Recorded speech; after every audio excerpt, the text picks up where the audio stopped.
এদিন এজন ব্যক্তিয়ে মোক সুধিছিল, ভগৱান যেতিয়া সকলোতে আছে মন্দিৰ কিয় যাব লাগে?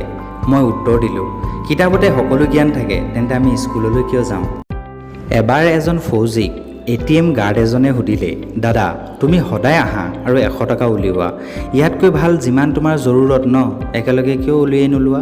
তাৰ পাছত ফৌজিজনে যিটো উত্তৰ দিলে ন, সেইটো আপোনালোকে শুনিব লাগে। ফৌজিজনে ক'লে, মোৰ বেংক একাউণ্টৰ লগত মোৰ ৱাইফৰ মোবাইল নাম্বাৰ লিংক আছে।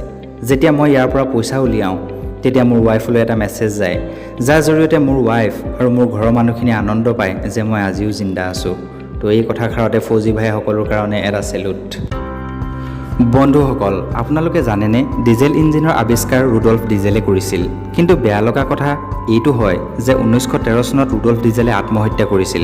আত্মহত্যাৰ কাৰণটো জানিলে আপোনালোকে আচৰিত হৈ যাব। ৰুডল্ফ ডিজেলে ভাবিছিল যে যিটো ডিজেল ইঞ্জিনৰ আৱিষ্কাৰ তেওঁ কৰিছিল সেইটো বেকাৰ হয়, কোনোদিনে নচলে, কোনো কামত নাহে। অকল সেইটো কাৰণতে তেওঁ আত্মহত্যা কৰিছিল। বহুত সোনকালে হাৰ মানি লৈছিল। এতিয়া 2018 চনৰ এটা ৰিপৰ্ট শুনক। এই ৰিপৰ্ট অনুসৰি গোটেই দুনিয়াৰ 60% গাড়ীতে ডিজেল ইঞ্জিন লাগি আছে। সেইকাৰণে কোৱা হয় যে ইমান সোনকালে হাৰ মানিব নালাগে, কিসমত কেতিয়া সলনি হৈ যায় কোনেও ক'ব নোৱাৰে।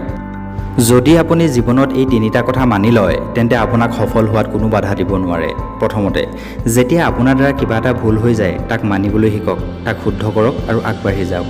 দ্বিতীয়তে, যদি কিবা কাম এটা কৰাত আপুনি 1000 বাৰ অসফল হৈ যায় তাৰ পাছতো আপুনি সেইটো কাম এৰি নিদিব, সময় এদিন হ'লেও আপোনাৰ লগ দিব।